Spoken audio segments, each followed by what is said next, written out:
성도 여러분 안녕하십니까? 2022년 1월 28일 금요 새벽 말씀 함께 나누겠습니다. 함께 나누실 하나님 말씀은 누가복음 8장 1절에서 18절까지입니다.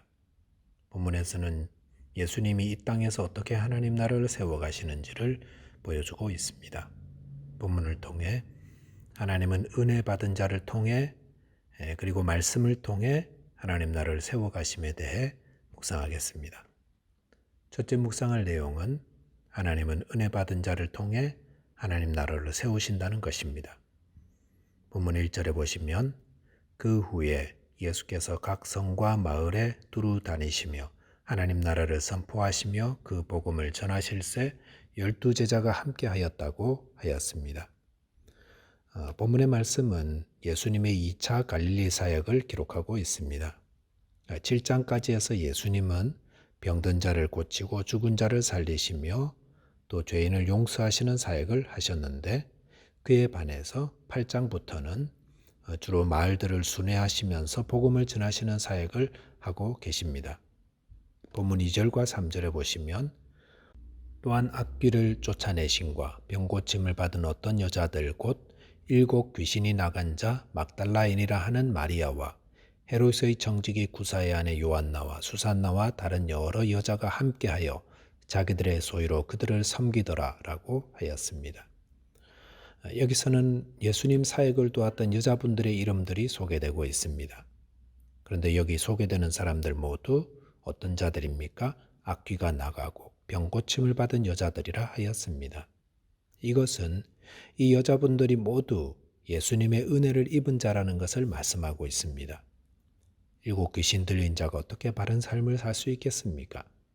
병으로 고통받는 자 역시 바른 삶을 살 수 없습니다. 그런데 예수님께서 악한 귀신을 쫓아내어 주시고 또 병을 고쳐주심으로 비로소 바른 삶을 살 수 있게 되었던 것입니다. 그런데 이들은 예수님께 받은 은혜를 잊어버린 자가 아니었습니다. 그들은 예수님 베풀어 주신 그 은혜를 감사하며 자신들의 소유로 예수님과 12사도의 사역을 도왔던 것입니다. 이것은 주님이 어떤 자들을 사용하여 하나님 나라를 세우게 하시는지를 말씀해 주십니다. 즉 주님은 주님의 은혜를 입은 자들로 하여금 하나님의 나라를 섬기고 세우게 하신다는 겁니다. 그런데 거기에 누구는 되고 누구는 안 되고의 구분이 없습니다. 막달라 마리아는 7 귀신 들렸다 나음 받았기 때문에 안 되고 요한나는 남편이 고위 공직자니까 주님 섬길 수 있다는 그런 차별도 없었습니다. 누구든 주님의 은혜를 입은 자라면 누구나 주님을 섬길 수 있었습니다. 그의 과거가 어떠하든 그의 사회적 신분이 어떠하든 상관없이 누구든 주님께 은혜를 입은 자는 주님을 섬기며 하나님 나라를 세우는 데 일조하였던 것입니다. 이것이 주님께서 하나님 나라를 세우실 때 사용하시는 일꾼들의 모습입니다. 하나님 나라를 섬기고 세우는 일은 큰 능력과 영향력을 가진 자만 하는 것이 아닙니다. 사람들은 자칫 일 잘하고 세상적으로 뛰어난 자가 주님의 나라를 잘 세워가리라 생각하는데 그렇지 않습니다.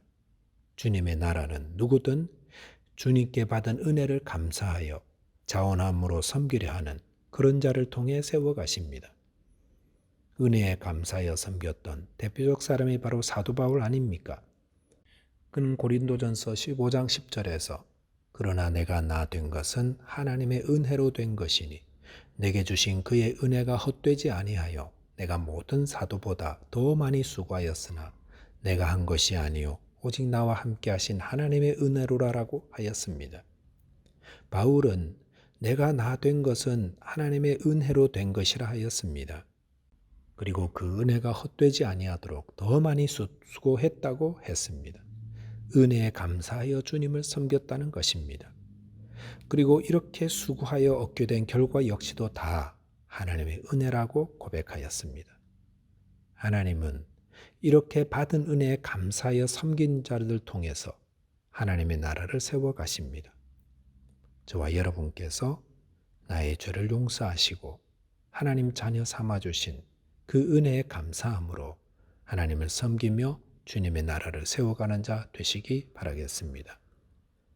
두 번째 묵상할 내용은 하나님 나라는 말씀으로 세운다는 것입니다. 본문 4절 이하에서는 예수님의 씨 뿌리는 비유가 소개되고 있습니다. 이 씨 뿌리는 비유에서 씨앗은 하나님 말씀이요, 이 씨가 떨어지는 4가지 땅들은 모두 그 말씀을 받는 사람들의 마음을 의미합니다. 우리는 모두 동일한 하나님의 말씀을 듣지만 모두 동일한 마음으로 받는 것은 아닙니다. 농부가 동일한 씨앗을 뿌리지만 어떤 것은 풍성한 열매를 맺고 어떤 것은 척박한 땅 그대로 남아 있습니다. 그 차이는 무엇입니까? 씨앗을 받아들이는 땅의 차이입니다. 왜 어떤 사람은 마음의 천국을 누리고 있고 또 어떤 사람은 그렇지 못한 겁니까? 그것은 환경의 차이가 아니라 하나님 말씀을 어떤 마음으로 받느냐, 이것의 차이입니다. 주님은 우리에게 4가지 마음밭이 있다고 말씀하십니다. 먼저는 길가와 같은 마음밭입니다. 길가와 같은 마음은 딱딱하여 말씀이 들어가지 못합니다.